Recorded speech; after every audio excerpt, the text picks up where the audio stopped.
Welcome to the Golf Improvement Podcast, episode 157. Welcome to the podcast for golf lovers and enthusiasts who are looking to take their games to new heights. Dedicated to custom club fitting, short game improvement, and effective practice to improve your golf game. This is the Golf Improvement Podcast with your host, Tony Wright.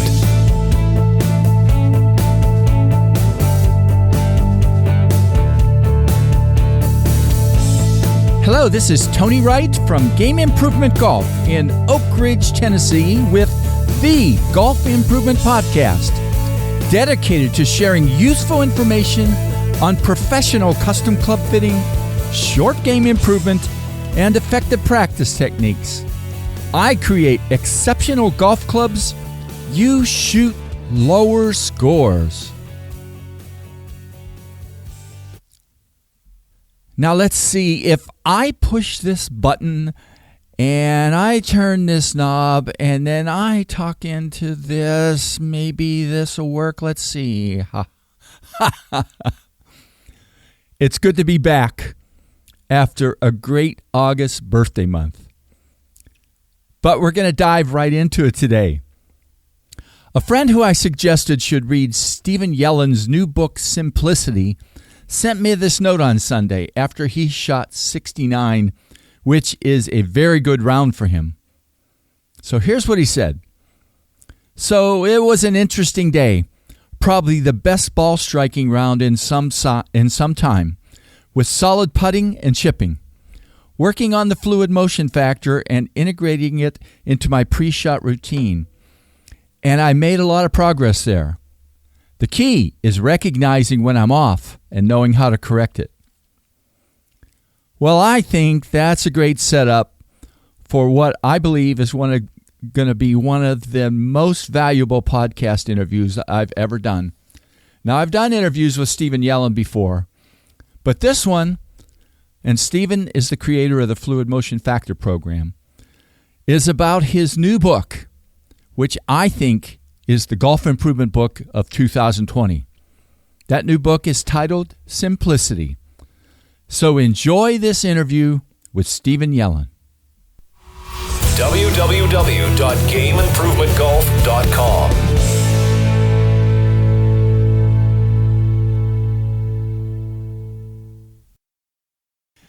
Hello, this is Tony Wright with episode 157 of the Golf Improvement Podcast. And this is really a great return visit from someone who's become a good friend, Stephen Yellin, creator of the Fluid Motion Factor, a revolutionary program that teaches golfers how to consistently access their best golf shots and games and swings.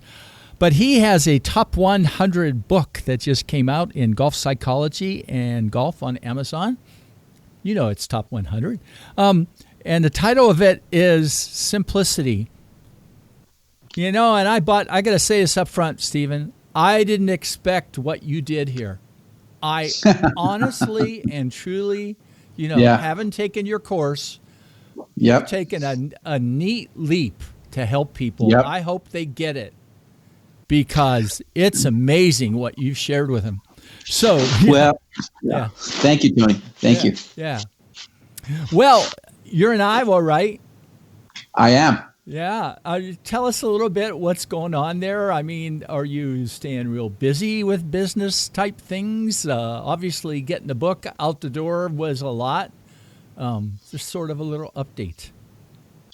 Well, I'm chilling like Dylan, Tony, okay? Which we are chilling in Iowa. The past 2-3 months, 4 months, maybe even longer, I've been working quite diligently on refining the book, getting it out, contacting people. The book is out. My agent is absolutely thrilled. It's doing much better than she ever thought it would do. The reviews are fantastic on Amazon. And as you said before about the material in the book, it took me a long time to pull the trigger on this puppy dog because I literally charge thousands of dollars to work with people to teach them my program, and now they can get it for $25. And but I felt a certain responsibility to golfers around the world, humbly, because I know they were suffering, and I knew I had a powerful program to help them achieve their goals in golf.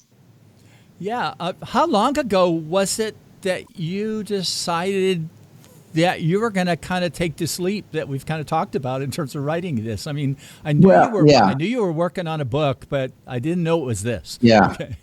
Well, I wrote the book about 3.5 years ago, and I just sat on it because, again, as I said before, I was sort of torn in just revealing everything in a book. And also, honestly, Tony, I didn't know if someone could learn the program from a book because, as you know, it's a very subtle kind of program. And I didn't know if I could describe it in such a simple way that would allow someone to have a good experience. So I sort of did a little test market on Facebook. About 4 months ago, I went on Facebook and I said, look, I'm looking for volunteers. People know that I teach this program. I teach it in person or with videos online, but I'm not too sure whether it could be taught in a book. So I'm looking for some volunteers to read the manuscript and go through the program. Oh, by the way, I'm charging $59. Okay. It's, that's a lot of chutzpah. There's a word, chutzpah. Okay. Yeah, goal. That's fair. Okay. That's fair. But I wanted to only get serious people and serious individuals. And I thought, okay, if I get 2 or 3 or 4, maybe, we'll give it a shot. Well, 26 people paid their $59 and they started to read the book. I sent them a couple chapters at a time. I wanted to get feedback. The feedback was outstanding. I took that as a green light from nature that, okay, this is a good omen, a good sign. Let's get this thing out. So I worked on it, continuously over the months, and now it's out there. So I'm very happy and I'm very satisfied with the results so far. I'm disappointed that I somehow missed the request. You missed that post, Tony. Yeah, okay. No, but anyhow. Yeah. You didn't know that story, did you? No, I didn't. So that's good. Yeah. And why the title Simplicity? Well, because everything about golf now is complex. It's gotten to the point of such complexity of trying to understand the swing from so many different dimensions and technology analyzing it from so many different dimensions, which on one hand is good, but most people become a prisoner of that, of the results of that technology, of the numbers and this and that. And actually, when someone plays really exceptional golf, it feels ridiculously simple. So I wanted to say, okay, folks, let's go in the opposite direction. The direction and the expression and the adjective you would use if you played your best golf. So it's simple, it feels simple. So I said simplicity, because as you know, the program again is a very simple program. It's not a complex program at all. And as you said, it's subtle too. I mean, it takes some getting into it to do it, but you've described it very well in the book, I think. Well, yes. I think we've talked like 2 or 3 times, something like that before, but I never asked this question before, I don't think. And that is, what originally led you to realize that using fluid cues would help golfers? I mean, there was sort of a light bulb moment, of course, 45 years ago for you. But then, you didn't know about fluid cues 45 years ago. And sort of when did that just start gelling for you? That's a very good question. No one has ever asked me that question before. And I'll tell you when I realized I had to use fluid cues is when Fred Travis, the neuroscientist, right, who worked with 2 Olympic teams and really he explained to me how fluid motion is produced. We spent many, many hours talking about this. When he told me something 15 years ago, it blew my mind. There was a nuclear explosion in my brain. And he told me, he said, Stephen, muscle memory doesn't break down. I didn't know that, okay? I thought you had to reinvent the motion on every, if you're a tennis player or a golfer or whatever. He said, no. Once you groove the motion, the motion can't break down. What breaks down is the ability to access it. And these are the subtle processes in the mind that I talk about in my book. So once he gave me the green light to realize that no one who has a grooved motion does not have to think about any aspect of the motion, I said, okay, now I have to come up with a system to allow golfers to access deeper levels of their brain physiology. It's essentially to teach them how to have more silence in the mind. And because muscle memory doesn't break down, we don't have to pay attention to that. So we can just I can put all my attention on just that subtle arena of the mind that you have to access to produce a fluid golf swing. So I started coming from many different angles. You know the fluid cues. I have now 5 sets. There's a 5th set, Tony. You don't even know about it. It's not in the book. Yeah, okay? That's right.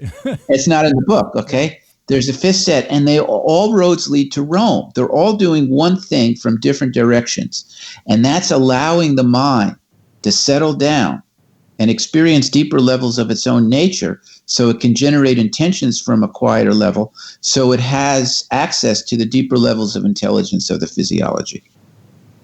Yeah, wow. I've read all the Fred Travis stuff too. And there's even elements, I know you do TM, but there's elements of some of that in it too, I believe, right? I mean, you've pulled a lot of things together. Well, the thing is, without learning transcendental meditation 45 years ago, this program never would have been developed, ever. Huh. And because unless I became myself personally, experientially, deeply familiar with how dynamism emerges from silence. Dynamism, which is any kind of sports motion, emerges from silence, doesn't emerge from dynamism. So I had to sort of own that space. I had to make that space as familiar as looking at my hand or looking at a tree or looking wherever. And it took so many years to have the experiences, to have the refined, profound experiences through the regular practice of transcendental meditation, that I completely was familiar with that space on every level. Yeah. Wow. 45 years. Yes. That's great. Yeah. Yes. So the book, okay, and when I took, was it 3 years ago, I took the class from you. You did. Face, and I did the certification, but you did. I'm being a lot more into using, I'm still the level 1 cues now, but we'll get there. 4 types of cues that you talk about in it. They're all a little different from each other, but to me, yes. Elements of wholeness, abstraction, and acceptance. But then Beautiful. There's another word that when I played yesterday just really resonated with me a little different, and that's fear. Okay? Fear to me was like an eye-opener yesterday playing golf. But talk a little bit, not deep, but about each of the 4 types of fluid cues that you talk about in the book. Well, each set of fluid cues has its own goal. I had a certain goal in achieving. The first set of fluid cues are the numbers fluid cues, where you use a number in a very specific way. And what I wanted to demonstrate, and for the student, and what I wanted the student to get out of this first set of fluid cues is, number 1, they don't have to reinvent the swing using swing thoughts on every shot. Because what happens is that you do these number fluid cues, and all of a sudden you're not thinking of swing thoughts, yet you're hitting the ball very pure. And for a lot of people, it's very confusing because they thought, well, I have to live in this checklist city. I have to make sure I do this and that. And you give them something else to do, thinking a number very softly, so they don't really have time to think about the swing thought, and they start to really strike the ball. So that's the first goal of the first set of fluid cues. The second goal is to start culturing their ability to access the deeper levels of the mind, softer levels of the mind. more powerful levels of the mind, because you have to do the fluid cue very softer. So it starts to culture their ability to access that level. That's the first set. The second set is all about wholeness. Wholeness, the brain physiology has to experience a threshold level of wholeness in order to produce a fluid motion. And most people are over the ball and they are systematically breaking wholeness, meaning that they're putting their attention that is overshadowing other elements of the swing, like, or the shot. Don't hit it left, don't hit it right. Get the club in this position. Flight it like this.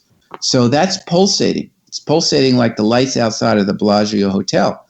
And if you don't experience a threshold level of wholeness before you pull the trigger, chances are you're not going to experience a threshold level of wholeness during the swing. And the cerebellum, which sinks the swing, is going to be compromised to sink the swing.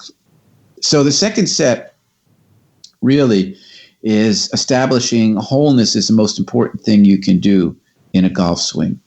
The third set of fluid cues, as you know, have to do with levels of abstraction. So what I want to demonstrate is that the mind loves abstraction, and it's weakened when it's concrete. Now, most golfers practice with a very report card mentality. I hit the target, that's an A. I missed the target, that's a C. I got it close, that's a B+. So when you use concrete criteria, you're culturing the mind to be concrete. Well, the mind is weakened when it's concrete, but you have practiced the whole week, the whole month, maybe your whole career using concrete criteria. Then you get to the first tee, and you're just hoping and praying and wishing that the mind can experience some level of abstraction, because you certainly did not have a plan for that. So the third set of fluid cues is to show and demonstrate and to have the golfer experience that when the mind is abstract, then the swing can be synced and you're going to be more consistent. And you know, the fourth set of fluid cues is to set up conditions before you take really one step into the shot, with level of acceptance and level of wholeness before you take one step into the shot, to show you and demonstrate that if you're in the right space before you take one step into the shot, you have a much better chance of staying in that space, especially right over the ball before you're about to pull the trigger. So those are the four sets. And we're not going to talk about it today because we could talk real long about lots and lots of things. But, you know, besides those, you talk in the book about ways to kind of evaluate yourself after. And there's different levels of that related to which of the cues, okay? But let's leave that for now. Let's leave that for something people can get into, because you're pretty descriptive about that. One of the surprises in the book to me was, you know, what I called kind of the encore chapters, okay? And oh yeah, I think they were kind of different than I expected. And the encore chapters were changing a swing prison, and hitting the wall. Yeah. Do you like the titles? Oh yeah. I mean, they were, I think, for people that are really in those arenas, right? Obviously changing a swing, but then hitting a wall and being fearful and all these kind of things. There's some real meat in those chapters. Talk a little bit. Oh, yeah. You know, we could talk for an hour on that, but we won't. Okay. A little bit about each of them, and maybe why you decided to put those in there. Well, you know, I thought, okay, this is just going to be about, you know, the four sets of fluid cues and a summary. And there's two reasons why I put them in there. One, my agent said, you better write some more, okay? You don't have enough pages here, okay? And then, which was a very fortuitous thing to say, because I had some more things to say, as you know, and they weren't just fillers. Some people say that this is really, you know, the heart and soul of the book, which I think it is. And hitting the wall, it's an interesting one because, you know, I was working at David Ledbetter's Academy for many years, and every year I would refine the program. It would get better, but I started to come across this phenomena where a player was completely sold out to the program. They could do it on the range. They could do it in a practice round, but they had difficulty in doing it under the gun in competition. So I really had to think about that because it was a little confusing to me. I just didn't quite understand it. And being a competitor all my life, which I still compete in tennis, I still play tennis tournaments, I knew there's only one thing that shuts you down. And that one thing is fear. So if there's a threshold level of fear during the swing, then you cannot access the deeper levels of the mind. So therefore, you cannot access the deeper level of intelligence of the body. You only have access to the surface level, and that's when the bulkier core muscles dominate. So I started to ask the players, and some of them were very good. Some of them won major championship. What's your experience? And they would say, well, it's a little challenging sometimes to do it in competition. And then I'd ask the $1 million question, which needs to be asked, which is a very sensitive question because you're exposing an open wound. And that is, where does the fear come from? Because it just doesn't show up because you're having a bad hair day.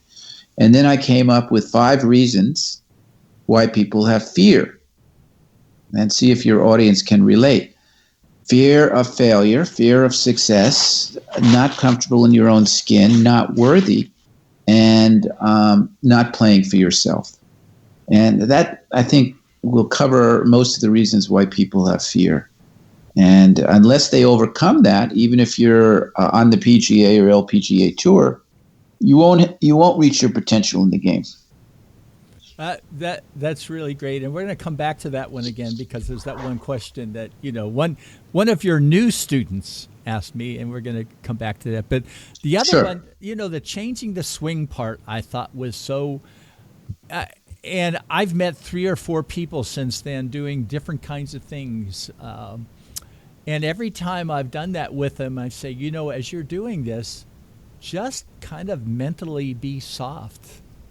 As a minimum about what you're doing, and for myself in terms of some short game swing things that I'm working on, just totally, evaluating that from a sort of a level of softness as I'm doing it. So talk a little bit about changing the swing too. Well, first of all, did you have some success with it, Tony? For me, yeah. Okay. Yeah.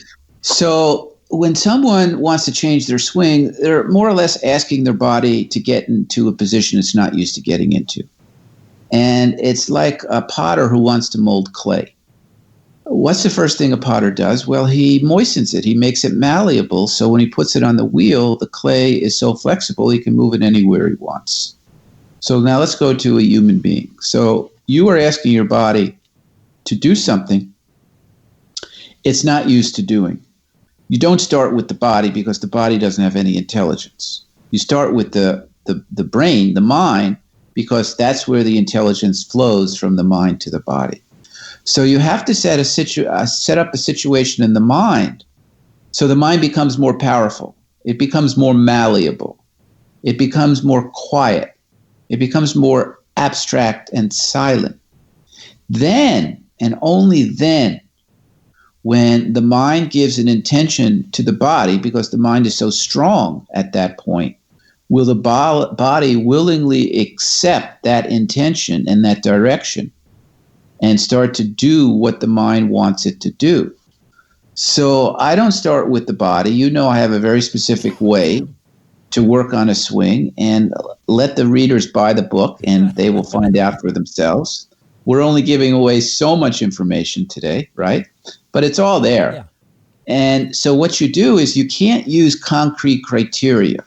The concrete criteria is the teacher is telling the student, you did it, you didn't do it. You did it, you didn't do it.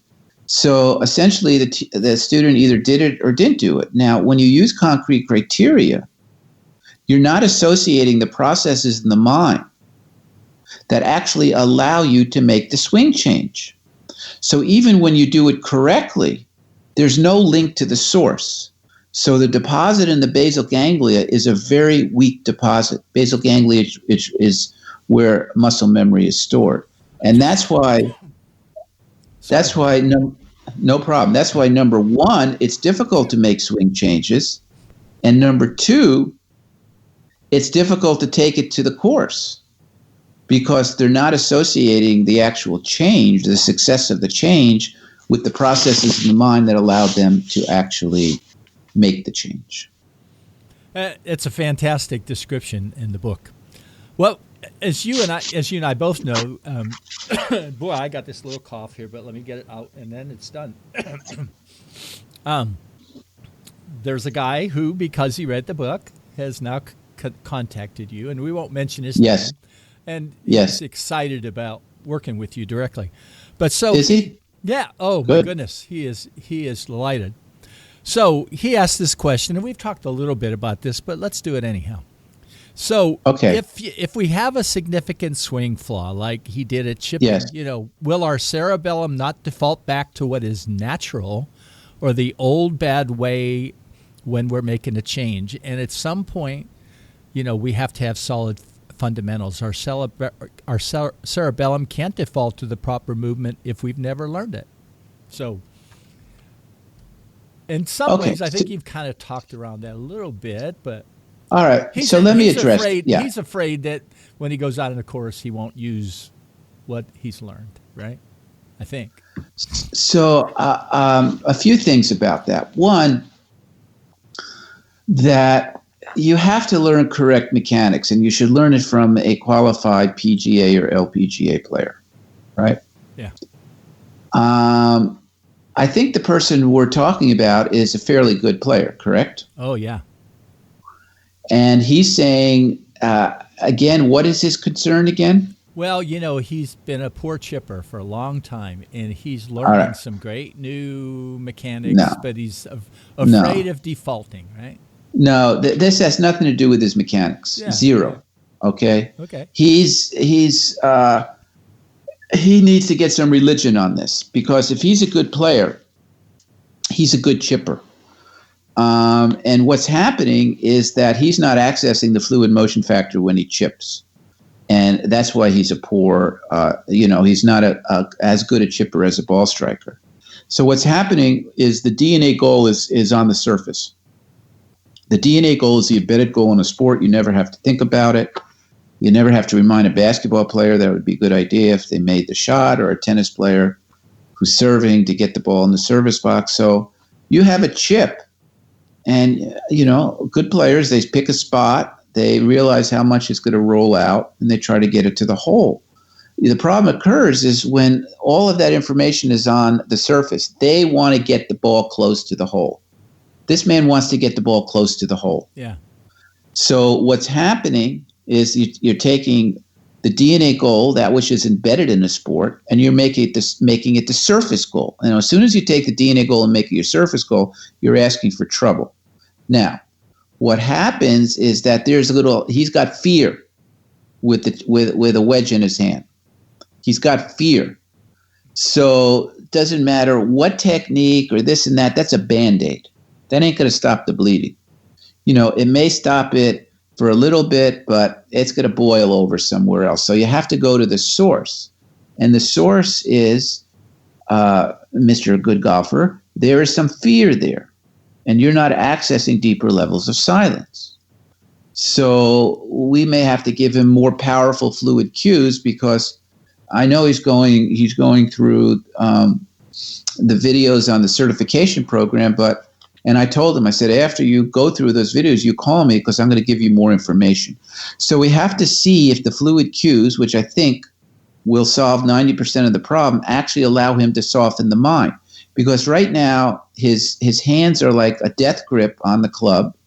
At impact, there's no feel, there's no touch. He's not making solid contact. He certainly can't control the distance if he's not a good chipper.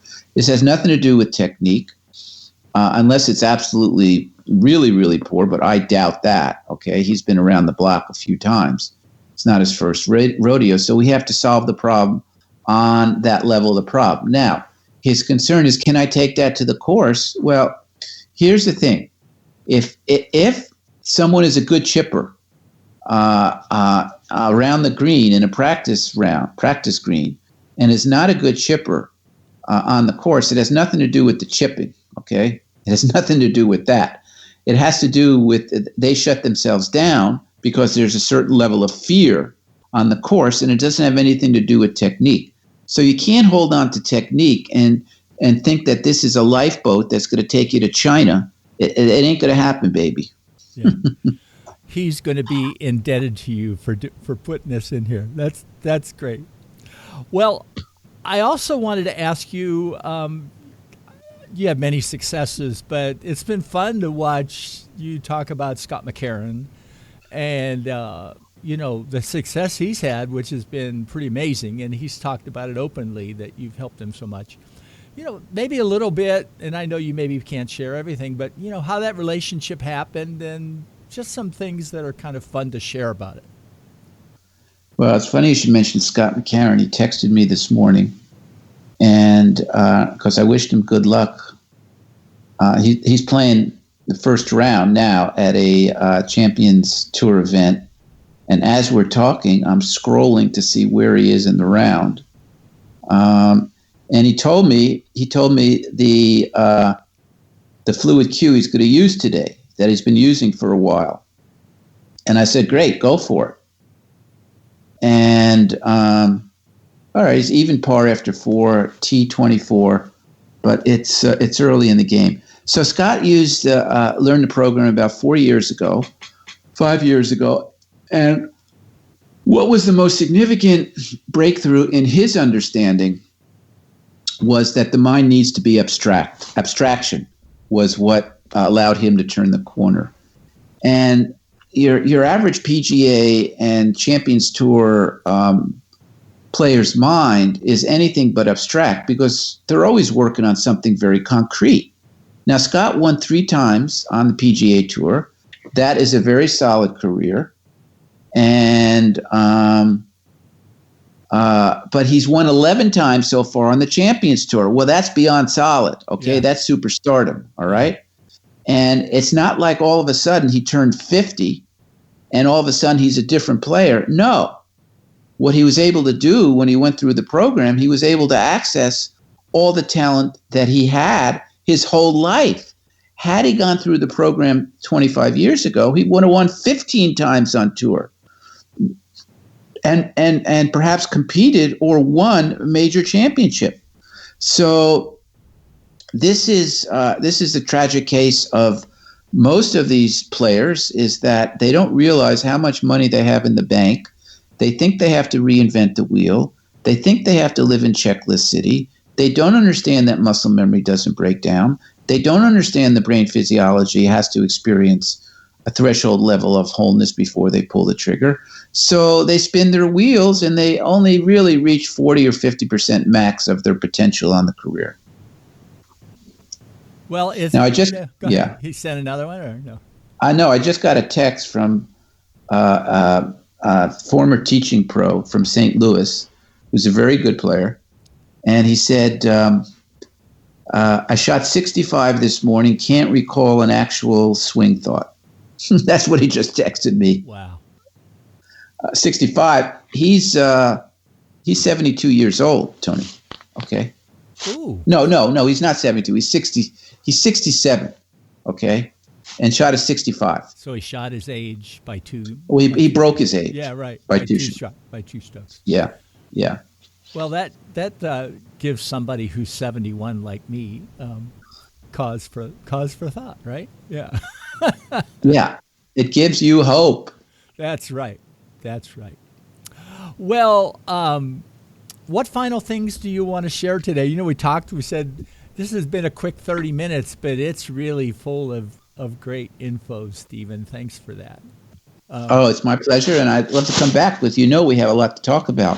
So what I'd like to tell my audience is, one, go buy the book Simplicity on Amazon. It'll change your game, and it could change different aspects of your life. But to give some advice, just sort of bullet points advice. Number one, if you have a consistent golf swing, you do not have to reinvent it on every shot. So start chilling out there. You know that feeling when you went to the range and you dropped 5 or 6 balls and it just felt so silky smooth. There was nothing. Then you start hitting the ball well. Then you start analyzing why you hit the ball well. Then it gets really complicated. Then you go to the first tee, and you are so far away from the feeling of those 5 or 6 shots that you hit when you went to the range and you dropped some balls. You know, you went to China somewhere. So just start chilling. Understand that a golf swing, once it's grooved, cannot break down. What breaks down is your ability to access it. And start burying the DNA goal. No one has to remind you that it would be a good idea if you hit the fairway, hit the green, and made the putt. When you take that DNA goal and it starts pulsating on the surface level, it's like you reminding yourself to drive on the right side of the road every time you drive. You know, it's actually superfluous, and it's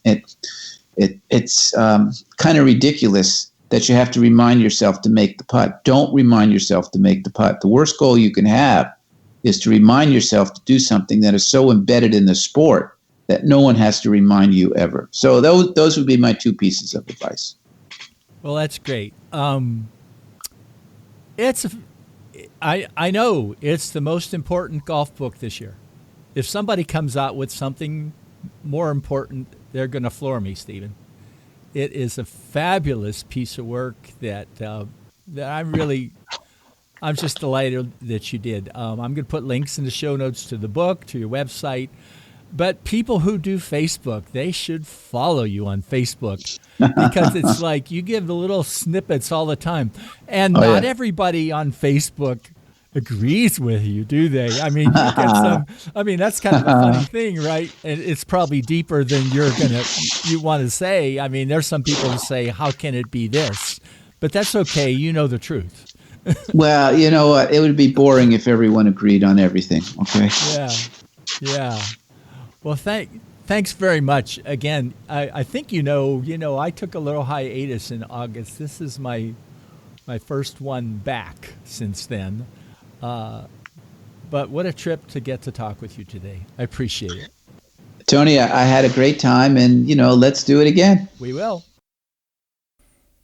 The Golf Improvement Podcast is sponsored by Tony Wright and Game Improvement Golf. Tony creates exceptional golf clubs. You shoot lower scores. Well, Stephen, thanks for writing Simplicity and for doing this interview with me.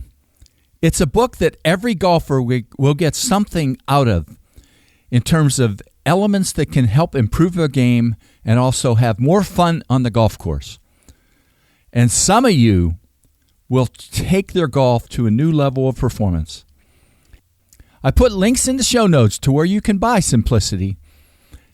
That's interesting to hear that, isn't it? Where you can buy Simplicity.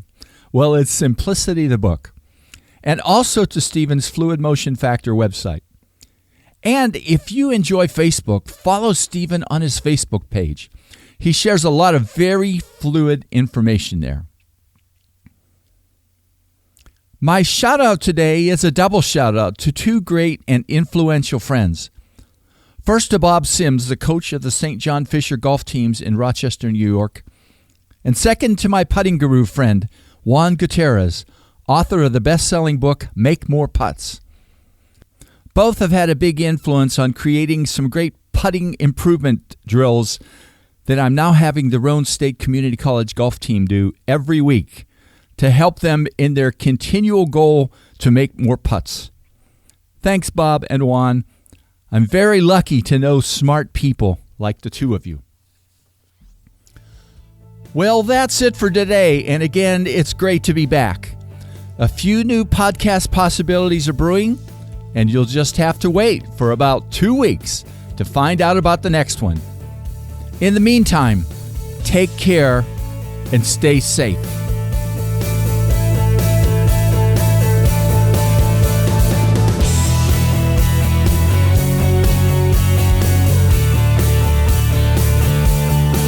Game Improvement Golf, your source of information and inspiration to become an exceptional golfer now. www.gameimprovementgolf.com